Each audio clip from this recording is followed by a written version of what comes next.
Hey, what's up, resellers and video game collectors and all the sorts? Today, I'm back in the basement. I'm continuing with my video game collecting and reselling. And as promised, I have a Nintendo DS and 3DS collection that I bought that's worth almost $3,000. And it is full of sealed games and games that I've actually never seen before. So if you're into video game collecting and you want to see an awesome video game haul, this is not an episode that you want to miss. Also, if you didn't see the video I posted a couple days ago, I showed some of the PS1 games that I got in that collection, and I talked about what they're worth, and the majority of them are actually going to stay in my collection because it's hard to be a reseller and not be a collector. Video games just have this like special nostalgia to them, but I've also sold some furniture lately, locally, and today's going to be a great overview if you guys are into the reselling, side hustle, and video game collecting lifestyle that we have here at Gravy Flips. So thanks again for joining me. Let's get the show on the road. Now we're cruising, Gravy Flips are sent so chill. Furniture games, Pokemon cards, every flip is a grill. Vintage Nintendo vibes, a treasure to unfold. Trimming collectors, masterpiece, standing silver into gold. And these kind of clips take forever to make. So if you want to support the channel, please make sure to hit like and subscribe so we can get this over 1,000 subscribers sooner rather than later. Thank you. All right, everybody. So this box right here is really the gold. And inside that 3DS, or little case right there, I've bought a lot of video game collections, but the guy who reached out to me about this is something special. Somebody I bought from before, and he is in kind of like time of moving, so he just kind of wanted to get rid of his stuff and he wanted some cash. So I asked him how much he would be willing to give me, or how much he was wanting, and he said $600. And I wasn't going to fight him on that because I didn't get time to sit down and price everything out. I was kind of just going on a whim, and he's now moved and out of the location where I live, but we definitely have a lot of really good games going into my collection. I'm probably going to sell off of some of them just to make back the $600. So let's get this show on the road, and I'll show you those PlayStation games that he also showed me that I bought in total for $600. And yeah, let me show you. So this little part is just for those who didn't see my last episode. The guy sold me Grandia, which I'm keeping for my collection. He sold me Silent Hill. This game's going for like 200 bucks. It's doubled in price since the last time I had one. Castlevania Chronicles in like mint condition. This is actually selling for 150 bucks. This is a really pretty title. You'll see that a lot of the DS games that I bought are actually like JRPG, RPG, and Atlas games, as well as some Square and Squaresoft games. But I really love the art on this one. It's definitely staying in my collection. Some more JRPGs, Final Fantasy VII, and then we have Final Fantasy Chronicles with the beautiful, wonderful game Chrono Trigger. And I am 100% going to keep these because Chrono Trigger, I have a couple complete in-box versions for the Super Nintendo, and Chrono Trigger is like the combination of the best art, music, and just overall style of play combined into one. And the creator of Dragon Ball Z did all the art, so that's why you'll see that a lot of the art and the characters, right there, they look like they're straight out of Dragon Ball Z from the 80s. Akira Toriyama, who recently just passed away, so RIP to him. Now, here's part of the box of the DS stuff, and as you can see, we've already got some really good Atlas games and some limited edition JRPG games that we're going to be getting into. So strap up and let's get started. So I'm doing this one-handed because I'm not gonna use the tripod for this. So let's see how this goes. I really want to take the time to like admire this guy's collection and to see the love and the heart that went into it. I'm not going to be separating much of it, as I said. I will definitely be maintaining it because like 85% of these games are games that I just want on display. You know, I just recently got a hacked Wii that has a lot of games emulated on it, and I've actually enjoyed playing that.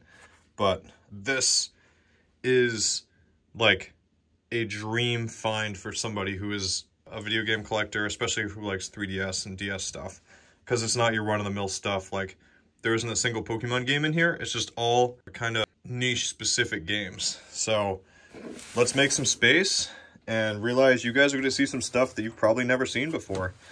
And I'm going to take the time to go through it with each of us, and let's check this out. So we have Stellar Glow, a game by Atlas.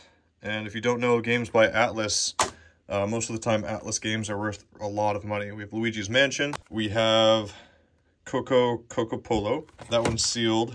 We have Alliance Alive, which is an Atlas game. And if you guys don't really know about Atlas games, they're typically the ones like that are worth the most. We have Resident Evil Revelations, Star Fox 3D, Mario and Luigi, the Bowser Inside Story, Kirby's Extra Epic Yarn. Believe it or not, this game is actually going for like $85 now, and that actually blows my mind. We have Zelda the Ocarina of Time, Persona 2 by Atlas, another game that's actually got some value to it. Zelda the Majora's Mask 3D. As you guys know, I always have a Zelda hat on. We have Donkey Kong Country 3D. This Corpse Party game is worth over $100. It isn't a game that I've seen very often. It's got some like little characters inside of it. I might open that up a little bit. But this is actually a Japanese Castlevania game. And I was looking up on eBay because I couldn't find out price charting. And this game sells for about $300 complete in the box. It's a pretty cool little find. And it really just shows like the obscure nature of this guy's collection. We have Devil Survivor, Record Breaker, the big box edition, another Atlas game. We have sealed Shin Megami Tensei, which is an Atlas game. We have Gunvolt, which is, I think it was over a $60 game. We have Atui, which is a limited run game. I'd never seen this game before, and I was shocked to see that it wasn't worth as much as I thought it would be. But we have Andron Dunos, again, a game that I haven't seen much. We have a sealed Fire Emblem Echoes, Shadows of Valentia. And I've played a lot of Fire Emblem games, and this is beautiful. I'm not going to send it off to get it graded, but it's just really cool to have. We got the Super Mario 3D Land. We have Metroid Samus Returns. This one is sealed. It's another Atlas game. Shin Megami Tensei Strange Journey Redux. We have some stickers, and then we have Super Fighter 4, the 3D edition. The Castlevania Dawn of Sorrow, complete in the box. Zelda, another Zelda Ocarina of Time 3D.